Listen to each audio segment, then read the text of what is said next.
Good morning, everyone. Good morning, good morning, good morning. Centralians, friends, we can go ahead and take a seat. We're going to go ahead and begin the ceremony. Good morning. It's not loud enough. Is he here to fix it?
Formal naming ceremony of the John W Garland College of Engineering, Science, Technology, and Agriculture. I'm Derek Long, the Executive Director of Institutional Advancement here at Central State. And on behalf of the university, I want to thank all of you for coming, especially our ninth president, Dr. Jack Thomas, President Emeritus John W Garland, and his family and friends. President Emeritus Garland, Esquire, is being honored in recognition of his significant contributions to the African American agricultural community and to Central State University. As a civil rights attorney, he fought for black farmers in North Carolina who faced severe discrimination and organized volunteer lawyers with Trans Africa to represent the hundreds of people arrested in the Free South Africa movement in Washington, D.C. During his time as the 7th president of Central State University from 1997 to 2012, President Emeritus Garland executed a bold vision that reinvigorated the university. The physical campus was transformed with 9 new buildings, new student enrollment increased by over twofold, the university's financial foundation was improved. Furthermore, he was instrumental in obtaining the university's long-deserved 1890 land grant designation.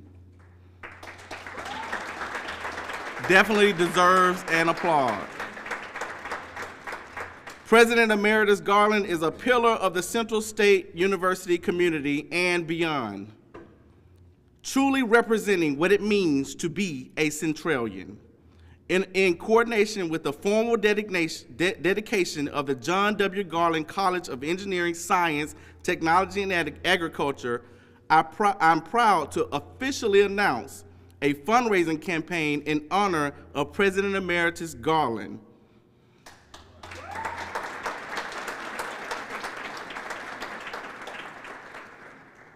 His many contributions to the university and the African American community at large are to be respected. Join us as we honor President Emeritus John Garland and further his legacy of leaving Central State a better place than he found it. Thank you.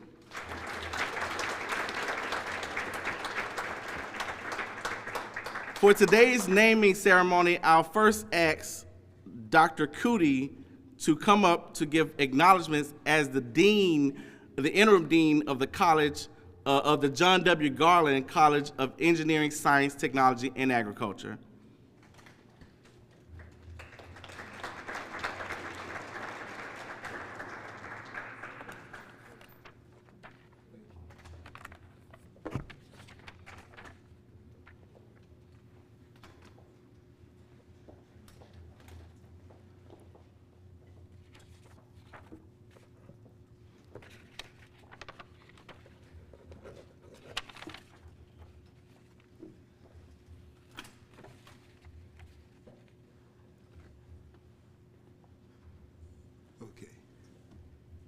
'89.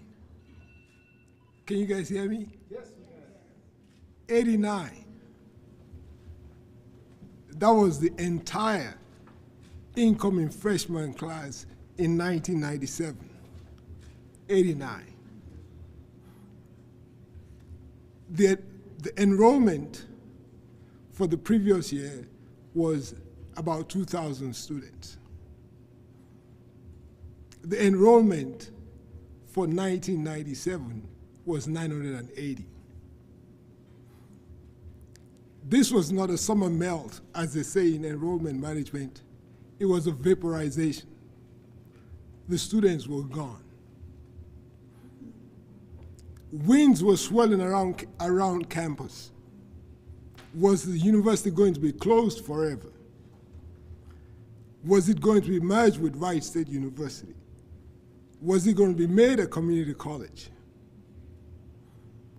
There were videos on the news showing CSU dormitories with broken windows, leaky roofs, busted doors, without locks. If you were not a CSU student, employee, or alumni, you would say to yourself, they need to shut that place down. What the news failed to mention was that that video was of a dormitory under renovation, not the rest of the dorms.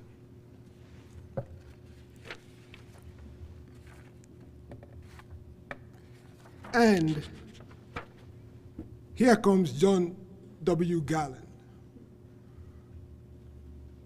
Esquire, soft-spoken Associate General Counsel to assume the presidency of his alma mater with, again, an incoming class, freshman class of '89. If you think retention is important now, you think of a freshman class of '89. Fast forward 15 years. The 2011 freshman class was 725. The enrollment was 2,500 students. There were 9 new buildings on campus. The university budget is balanced. We have a positive financial outlook. We have excellent reputation around campus.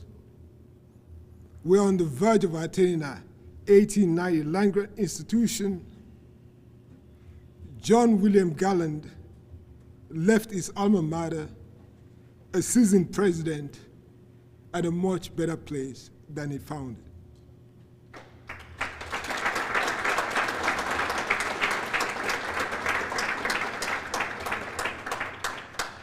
Good afternoon. My name is Muraki Okuti. It gives me great honor and a privilege, and I believe destiny, that I'm serving as the interim dean for the College of Engineering, Science, Technology, and Agriculture, and director of the 1890 land grant programs on this 7th day of October, when we're celebrating the naming of the college.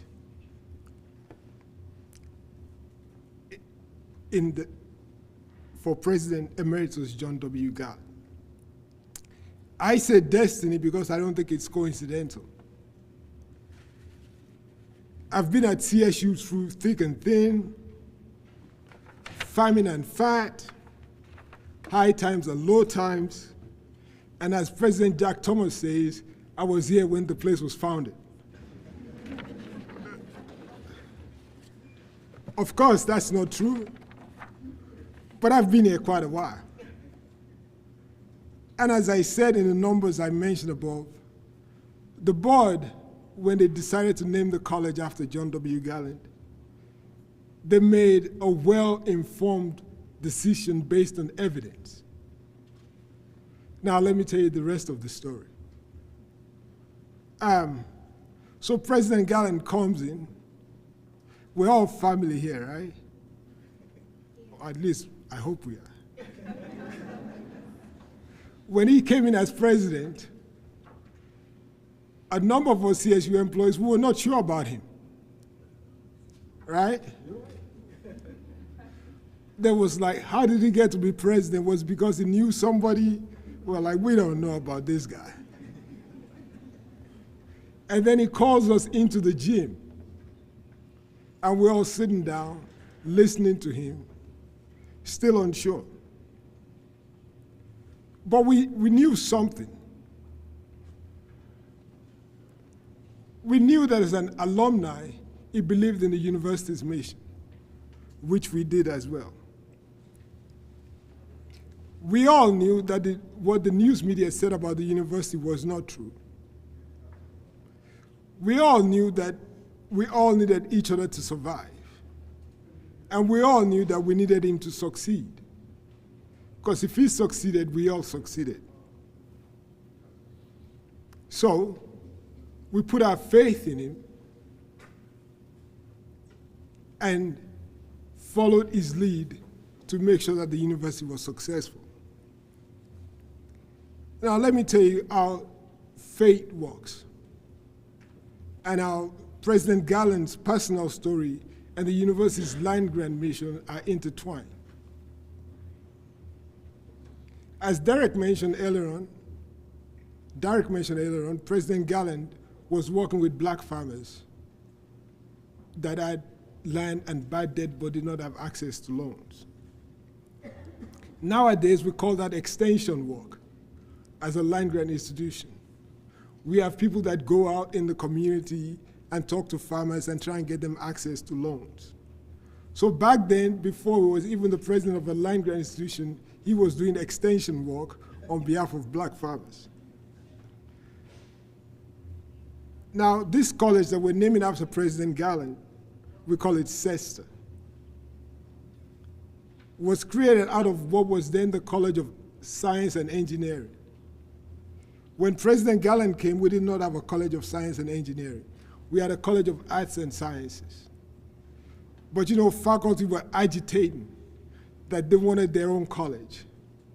What they didn't understand was that if you started a college, you needed money to start a college. You just don't put up a college, which means you have to find a dean, staff, and all that to run the college. So we received a grant from the Department of Defense for about $4 million. And President Garland, by executive order, decided that all the indirect costs from that grant was to start the College of Science and Engineering, which is how the College of Science and Engineering was started. Fast forward several years later, and some of the things I'm telling you is because I had a conversation with President Garland when I interviewed him when I was working on my PhD degree. Again, I said destiny works because I asked him all these questions not knowing I'll be here today talking about this. So he gave me all the insights that I'm using today. He was approached by some federal officials about how the university could get access to more resources as a land grant institution. So, President Garland, being who he is, assembled a coalition of local, state, and national elected officials, formed a partnership with Ohio State to get us land grant status. And Dr. Kuma will give you more details about this process. And he tasked faculty and staff, Dr. Shi, myself, Dr. Kuma, the late Jerry Noel, and Clark Fuller, to come up with a concept paper called Taking a Step Back to the Future. Now, there were two reasons why it was back to the future. Was because, many of you may not know, CSU actually had a farm where students actually harvested crops that were eaten on campus. I'm sure it's better than Sodexo food. If Sodexo is here, I'm throwing down a challenge. So it was during this process that I learned about Evans Island, because we did some research back then. What was Evans Island? What did it mean for an 1899 grant institution? What was cooperative extension? What was facilities grant? What was the capacity building grant? That's when we all did the work and understood why we had to become a land-grant institution. So, in honor of the work that President Garland did before he stepped foot on this campus, in honor of the work that he did to revive his alma mater, because of his pivotal role in securing CSU land-grant status, we're hereby acknowledging the role that John William Garland Esquire played by celebrating the renaming of the college in his name. Now I'm going to welcome Dr. Krishna Kumanedniri to give you a more scientific, a more detailed reason as to why this college was named after President Garland. Dr. Kumar.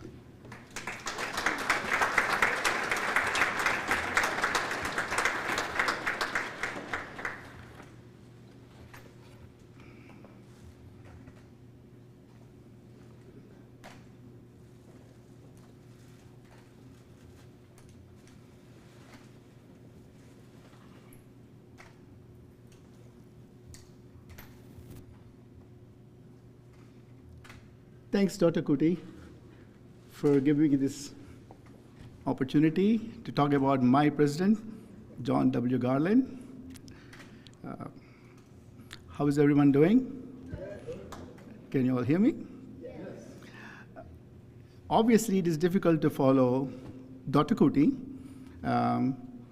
and certainly there is no humor, in my presentation, but as he says, it has some nice facts, good data, Dr. Kuti, and normally in a class, as a professor, you tend to be serious, so that's the posture I'll try to maintain. But it is indeed a great honor for me to present the 7th president of this great university, Dr. John W. Garland. I'm also very pleased with the university's decision to rename our College of Engineering, Science, Technology, and Agriculture by infusing his name into it. I am Dr. Krishna Kumar Nedunuri. I'm Professor of Environmental Engineering in the Department of Water Resources Management in the International Center for Water Resources Management. My association with President Garland goes back to '99, when I joined Central State University after graduating from Purdue. He saw me through all of my academic ranks and always encouraged me to continue my passion for research. I was on cloud 9 when he and Professor Vargas, the then provost and vice president for academic affairs, encouraged me to present our work on cleaning up toxic contaminated sites using, believe it or not, grasses from Ohio. And I was to present this to Board of Trustees, and you understand why I was on cloud 9. So he always encouraged faculty.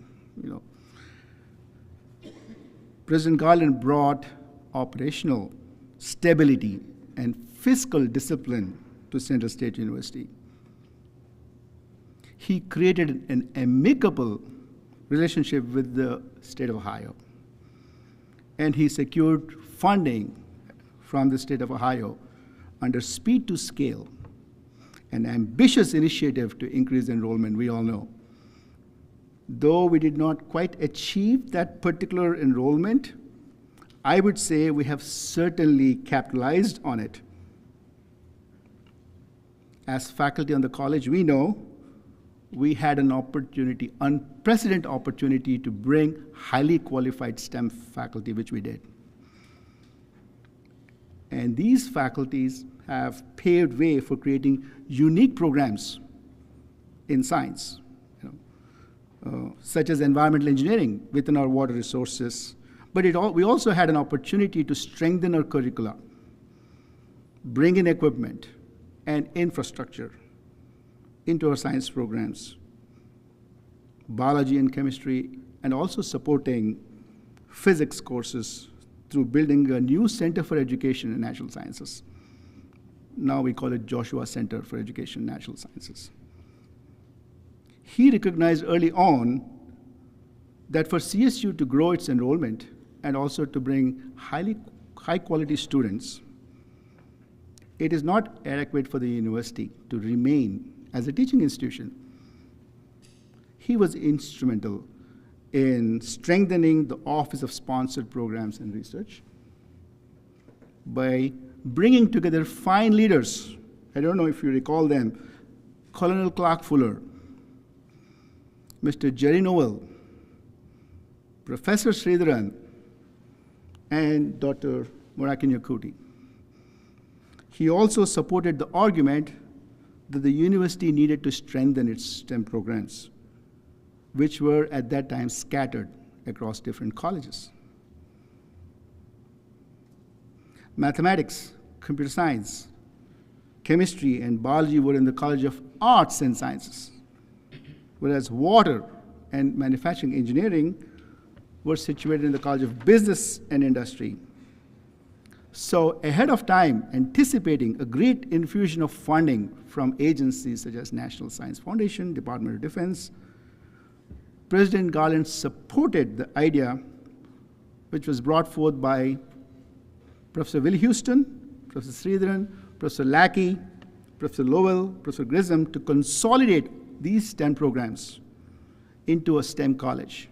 And that was how College of Science and Engineering was born. CSU around that time also received designation, if you remember, as Ohio's only center of excellence in emerging technologies. I was one of the very, very few fortunate employees from Central State University when the Ohio House of Representatives approved Senate Concurrent Resolution 30. I don't know how many of you, we call it SCR 30, a historic resolution sponsored by the State Senator Widener, who is here with us, Senate Minority Leader Earl Kearney. He's from Cincinnati. So SCR 30 designated Central State University in 2014 as Ohio's second land-grant institution under the Model Act of 1890. President Garland, I was there, and someone else was there. She's right here in front of us, President Colette Burnett and Professor Sridharan. We were the only three. We witnessed this historic moment. He provided the landmark testimony to the House Education Committee, if you remember, which unanimously approved the request. The House passed it with a sweeping majority of 84-1 votes. In his words, designation of Central State University as a land-grant institution will provide more resources to Central State, enabling us to strengthen our STEM programs and enlarge our outreach to the community. Those were his words. And we also had President Gordon Gee from Ohio State providing his own strong support. He says, a strong Central State is a strong Ohio State and a strong Ohio. The rest, as most of you know, is history. Here are a few of my favorite recollections of Garland's presidency. Attending the annual party by First Lady Carolyn Farrow Garland and President at Wilma Robinson's house, across the street from the campus. He's available anytime for students and for staff, for faculty, right here, okay? Mrs. Garland, this is for you. Used to specially recognize faculty from the presidential motorcade during the homecoming. Do you remember? And that was my excitement, when you recognized me. And I had the distinct privilege to teach, your nephew, Keith Farrow, who is a successful engineer right now, okay? and also liked his Charter Day messages to the students to thrive. But with a piece of fatherly advice, Dr. Garland, do you remember? Fatherly advice to buy real estate property and own a business. He was, I would say, undoubtedly students' favorite president.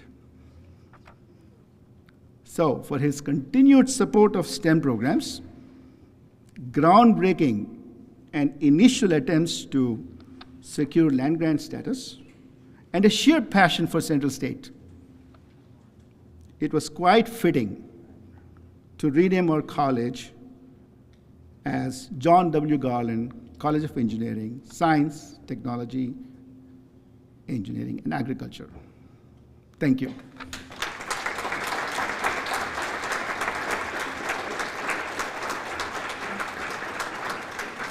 Those are absolutely excellent remarks that were timely for what we are here to do today. Next on the agenda, I would like to bring up the president and CEO of Newfields, Dr. Colette Pierce Burnett.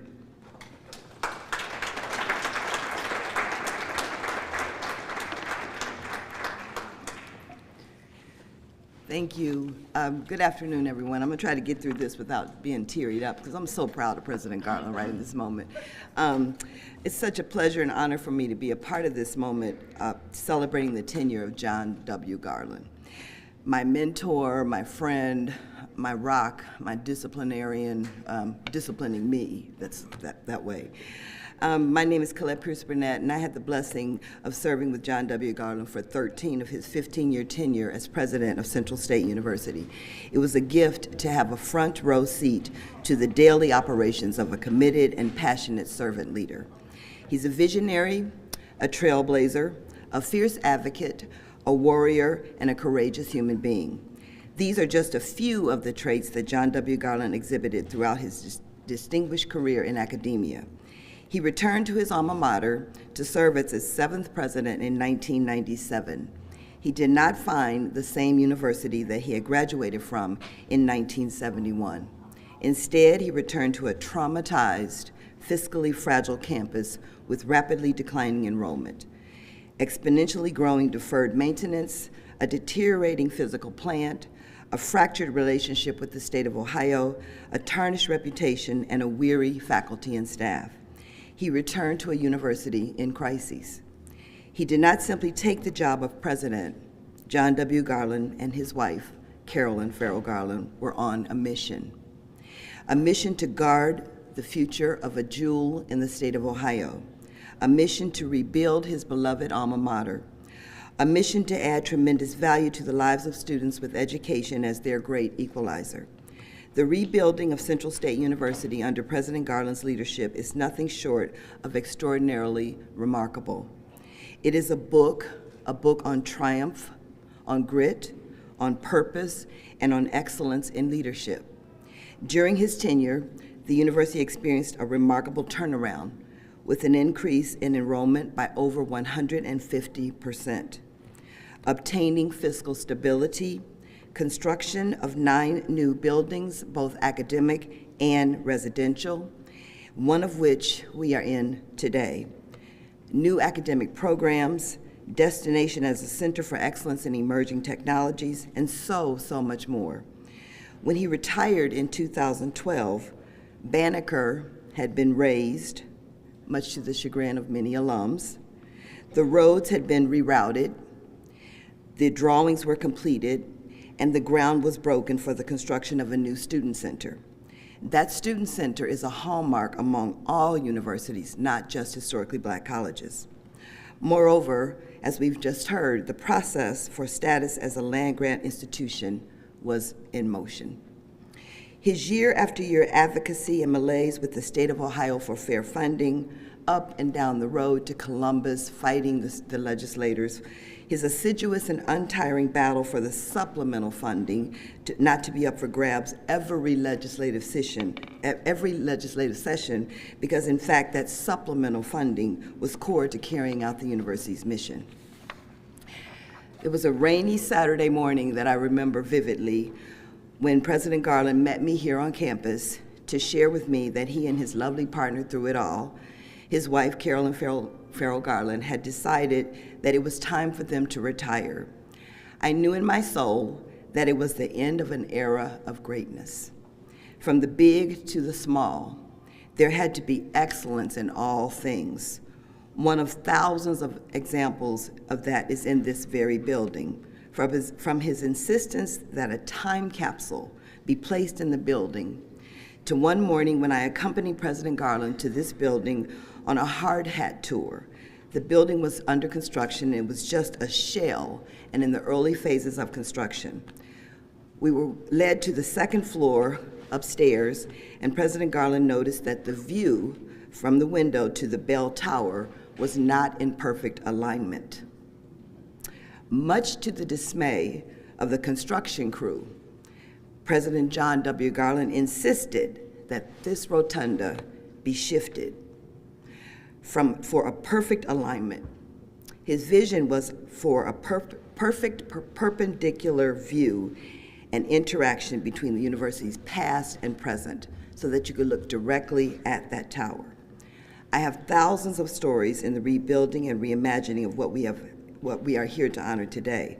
That moment was seared into my mind how an esteemed history is made and how it is preserved.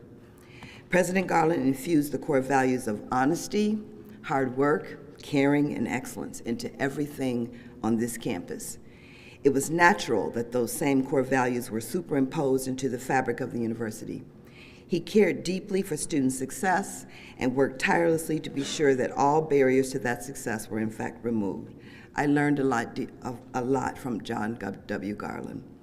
He is a man of high integrity and ethics, expecting the same integrity and excellence from everyone around him, without failure. He was fully committed to the future of his alma mater and the hundreds of thousands of lives that it will serve into perpetuity. It is an honor to have an academic college named after you. In academia, it is one of the highest honors that you can receive. It is a rare gift to see the fruit from the trees, from the seeds that you plant. Today and beyond, lives are enriched by the seeds that John and Carolyn Garland planted at their beloved alma mater. Today we celebrate that visionary, that trailblazer, that fierce advocate, that warrior, and that courageous human being. That, my friends and colleagues, is the occasion. Congratulations.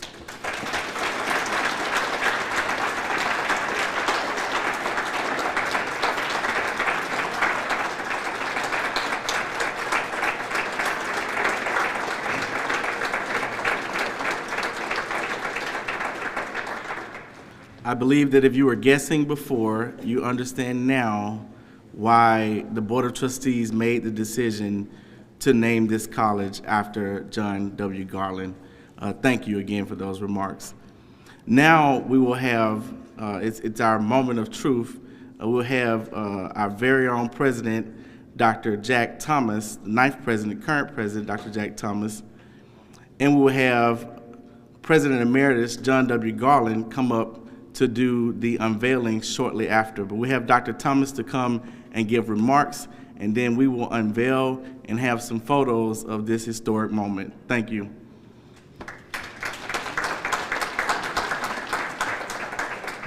Thank you, and good afternoon.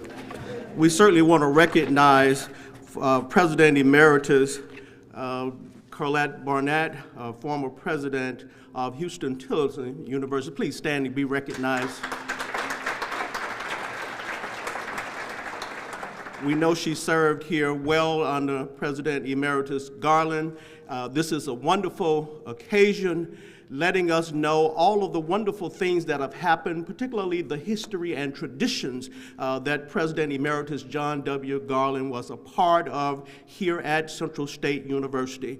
We stand on the shoulders of a giant today. Let's give him another round of applause.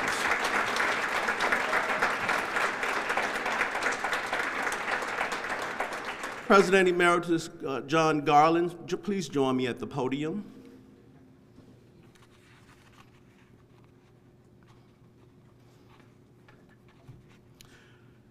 We celebrate you today, President Emeritus John W. Garland, a true leader, visionary, and consummate centurion.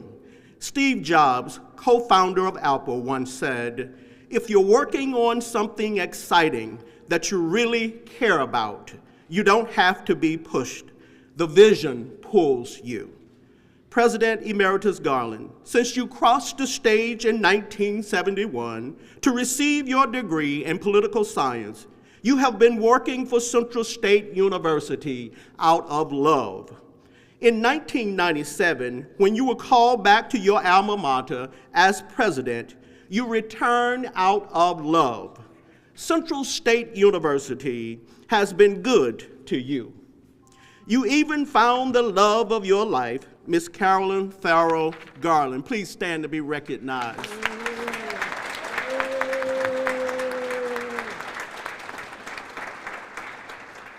They say behind every good man is a good woman. Beside every good man is a good woman. She's a graduate of the class of 1970, while you were both young marauders here at Central State University. You consistently demonstrated your love for your alma mater with 15 years of dedicated service as president and more than a lifetime of colleagues, friends, family, loved ones, and centurions. And if that wasn't enough, you pushed, prodded, lobbied, scratched, and clawed for years to have Central State University recognized as an 1890 land-grant university.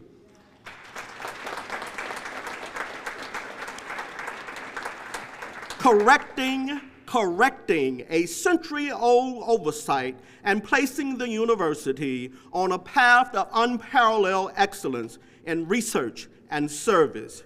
Your discipline, tenacity, and love for your alma mater are why we are gathered here today. For your life, your commitment, your dedication to your alma mater, President Emeritus John W. Garland, Esquire, we honor you today by renaming the College of Engineering, Science, Technology, and Agriculture the John W. Garland College of Engineering, Science, Technology, and Agriculture.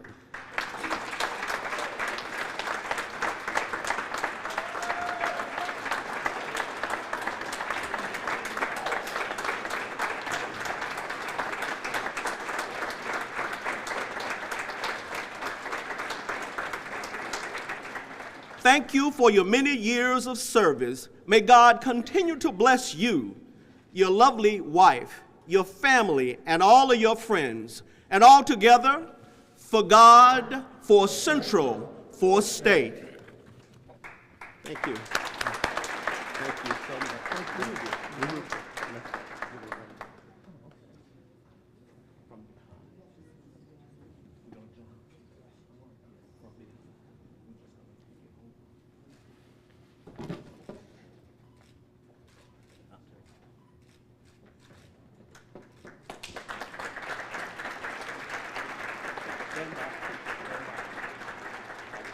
Take pictures of you.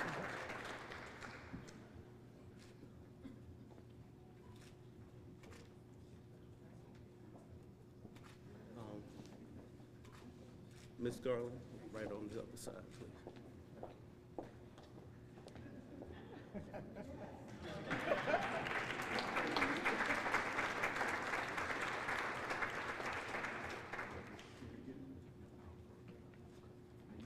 One more.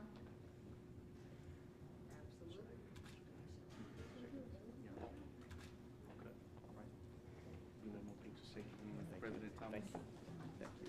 You and I are going to get a picture, shake hands right back here. All right.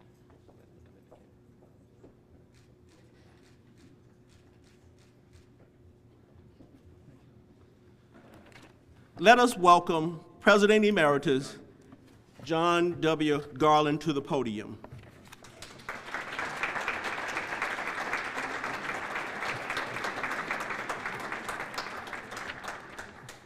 President Garland, before you give us some remarks after those comments from many friends as well as our president, we have a special message from Dr. Arthur E. Thomas. He could not be here today, but he did want to give these comments. He says, Mr. President, congratulations to you, your family, friends, and colleagues on this momentous occasion. As a result of your hard work, determination, dedication, integrity, and sensational political acumen, millions of dollars and many programs will be granted to Central State University for many, many years to come. You have done and continue to do a marvelous job for Central State University, for Black people, and for higher education. Dr. Charles Harris Wesley is very proud of you.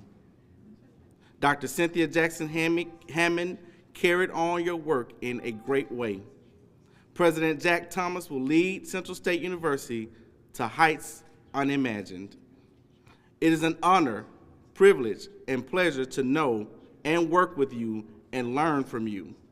I wish you continued blessings, good health, prosperity, productivity, and the very best in your present and all future endeavors. Very sincerely, gratefully, and proudly, your friend, brother, and colleague, Art.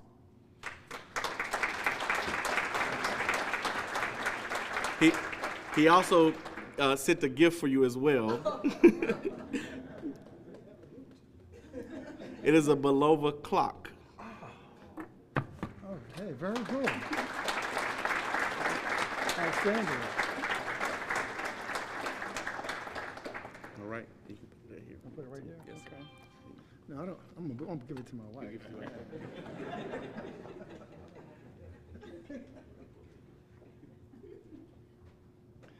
Well, good afternoon, everyone. This is quite an honor. Unfortunately, everyone stole my, I had a 45, an hour and a half speech to give. But everybody condensed it and said what I wanted to say. But what I want to say, quite frankly, is to thank the chair of the Central State University Board, Mark Hatcher, the vice chair of the board, Larry Macon. I want to thank the entire board of Central State University. I want to thank President Jack Thomas. I want to thank all the people that have been involved in this decision to name the college after me. I also want to thank the people who are here who sort of followed me on a number of what I was told were fool's errands. For example, I want to thank now Dean Morax, Dr. Shui, Dr. Burnett. There are a lot of people I can thank who are here today. But I also want to thank somebody that we don't know. His name is Dr. Lathartis Goggins. He's a Central State alumnus. He wrote the book CSU from 1887 to 1985. He was a professor, a graduate of Central State, a professor at the University of Akron. He did the basic research that demonstrated that in 1890, what happened and why we didn't get 1890 status. What happened is, Ohio State University said they didn't want to share the money. And the General Assembly that initially voted to fund us as 1890 stopped. For those faculty members here, perhaps Dean and perhaps you students, Ohio State University for some number of years received the dollars that should have been designated to us.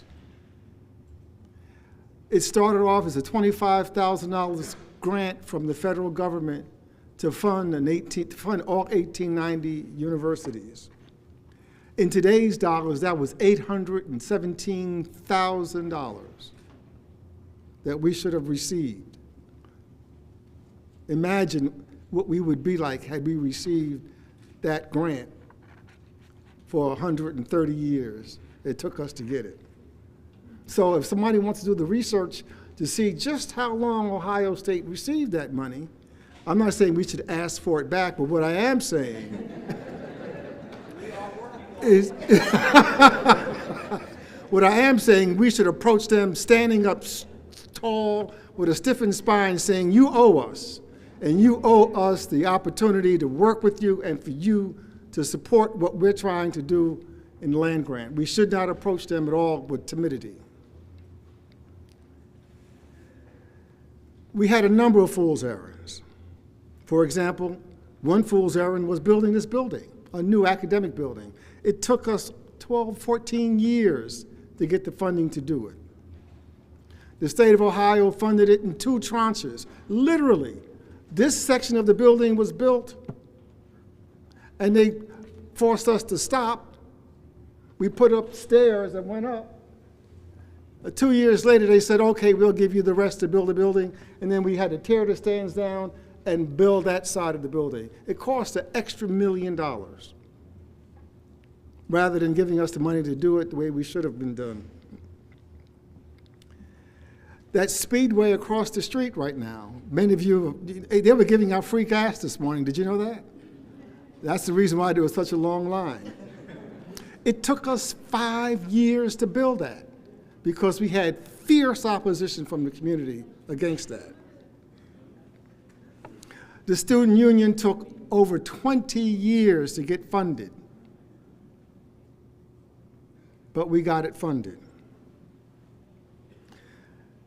There are a lot of things that we undertook, what we were called as fool's errand, and the last one was getting 1890 land grant status. The backstory is we were approached by Terry Cosby, who at the time was a state conservationist for Ohio, who said, look, I have some money and I'm giving it all to Ohio State. I have some money, I got a couple of scholarships. I think I can sort of slide under the rug to fund some of your students to do plant science. We can give you some scholarship money, but you gotta keep it quiet because you're not at 1890, you're not a land grant.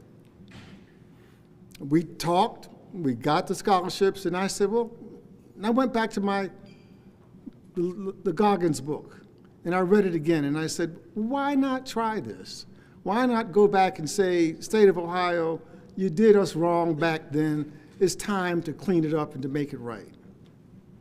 Now, the document we created was called Creating a Path Back to the Future. Well, I had initially called this, let's call it Back to the Future. Well, Morax and Dr. Shree said, no, you gotta give it a better name than that. So we adopted the name Creating a Path Back to the Future. We put it together, it took us some time. We began to talk to people, and one person we approached was our state representative, state senator, who's sitting here today, Chris Widener. We took it to Senator Widener, and we said, we would like for you to consider entering a bill to support this. And those of you who know Chris Widener, he gave us the look like, but he's the kind of person who says, let me first check this out. And he did. And we went back several months later and he said, you know, this is quite accurate, what happened then, and I will support it.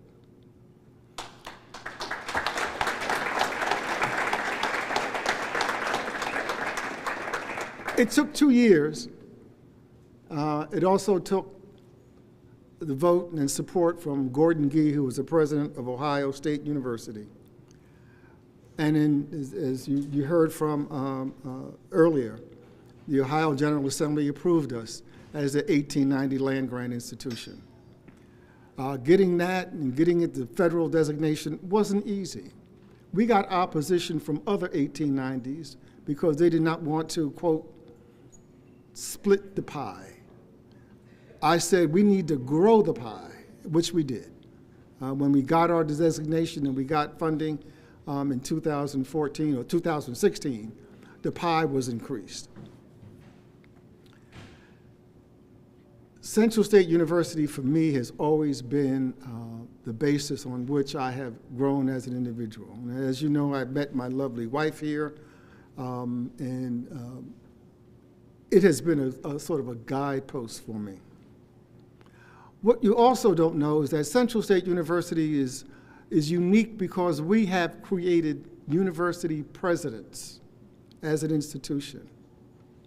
We have 5, if not 6 alumni who have led 10 different universities in this country, majority and HBCUs.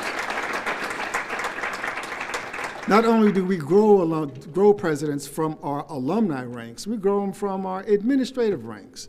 We have Colette Burnett, who worked for me for a number of years, who became president of Houston-Tillotson.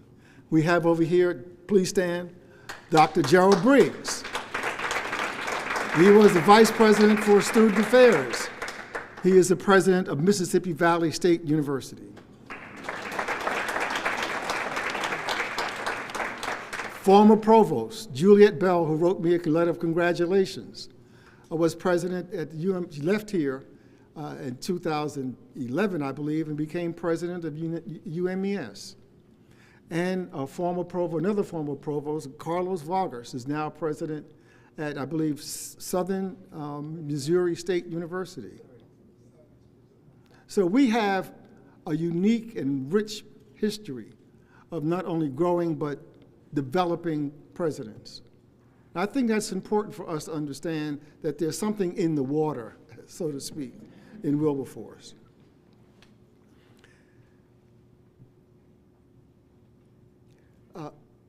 President Thomas, you picked up a piece that I used to always say when I would talk to students during convocation, which is, leave wherever you go better than where you found it. I've always believed that. Now, if you're going to borrow somebody's car, leave a little more gas in it when you turn it back to the person. I would tell that to students. It was easy back then because gas was only like $1.75 or $2. Now it's, but still, whatever you do, make sure you leave where you were better than where you found it, which means you have to make a contribution to whatever you do and wherever you go. We did what we did based on a set of core values, values that I sort of had to think through as an individual. Honesty, I would tell students, and I will say today, that at Central State University, we will not lie, we will not steal, we will not cheat. That is a fundamental value that I expected from me, from myself, from my administration, from everyone else. Hard work.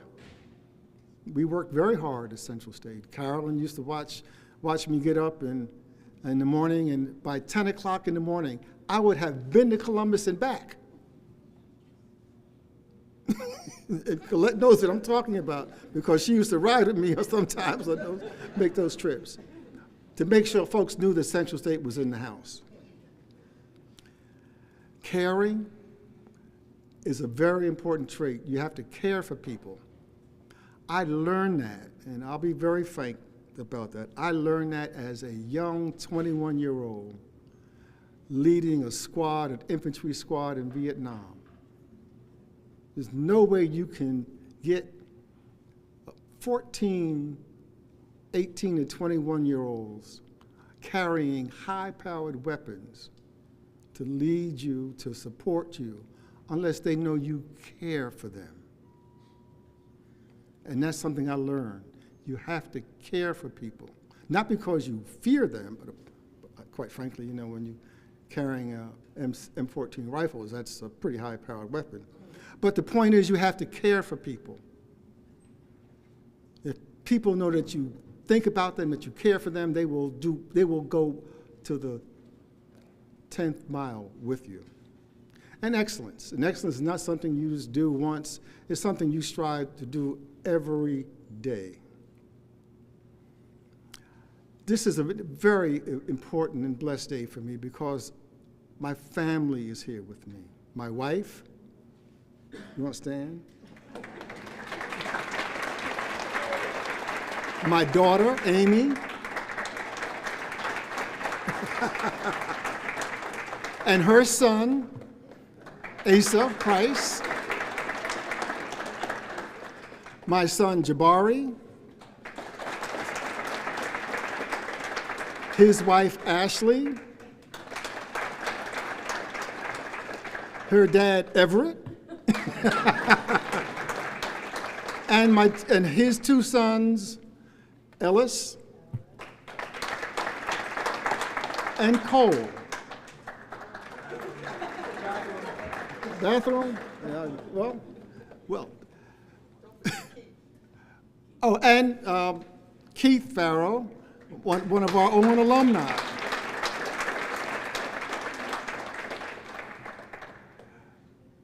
It's very important. Family is very important, and I'm so glad that you all took the time out to come and spend this with me. I would like to ask everybody who was here during my administration, who worked for me, to please stand.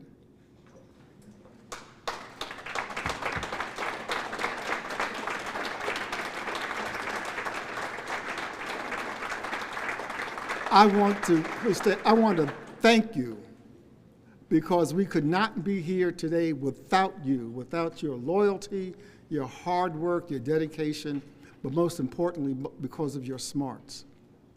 The people who just stood are folks who know this institution, but more importantly, who are dedicated to it and who have not only the emotional, but the intelligence and smarts to have pushed us to where we are today.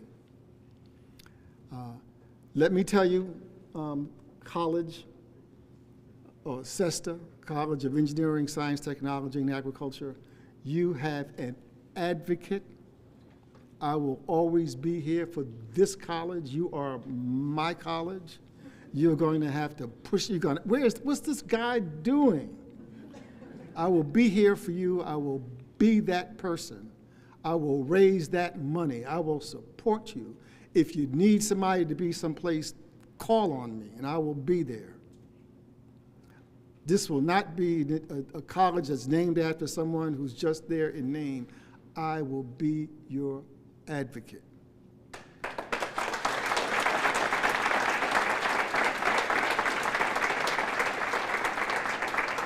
I firmly believe in what you do, and I know I want to see graduate programs started, and I want to be here when you start your PhD programs in the science.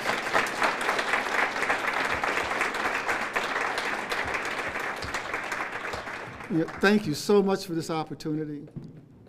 Thank you so much for coming out, and for God, for Central, for State. Thank you.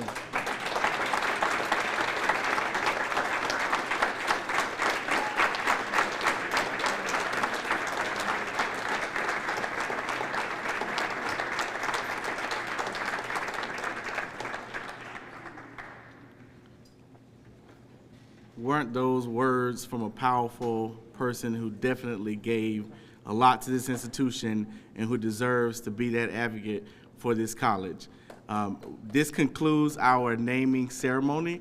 We do have refreshments on the other side of this, of the background here.